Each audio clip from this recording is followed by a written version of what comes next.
হাসিনা আর্মিকে একটা রাজমিস্ত্রিতে পরিণত করেছে, কনস্ট্রাকশন কোম্পানিতে পরিণত করেছে।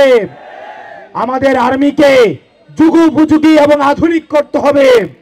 সেটির জন্য আমাদের সেনাবাহিনীর যথাযথ এবং বিশ্বমানের প্রশিক্ষণের মধ্য দিয়ে, বিশ্বমানের অস্ত্র দিয়ে, বিশ্বমানের প্রযুক্তি দিয়ে সেনাবাহিনীকে ভবিষ্যতের বাংলাদেশের প্রতিরক্ষার জন্য প্রস্তুত করতে হবে। পুলিশে কর্মরত আমাদের অনেক ভাই রয়েছে, কিন্তু পুলিশের নিচের শ্রেণীর যদি দিকে তাকান, পুলিশে বিভাজন রয়েছে। আজকে কোন একটা সংকট তৈরি হোক, সব দায়ভার যায় একজন কনস্টেবল থেকে এসআই পর্যন্ত, ওসি পর্যন্ত। আর উপরে যারা রয়েছে তারা ক্ষমতার লোভে দেখা যায় তারা অন্ধ হয়ে যায়। সেজন্য আমাদের পুলিশ সংস্কার কমিশন আমাদের অতি দ্রুত বাস্তবায়ন করতে হবে।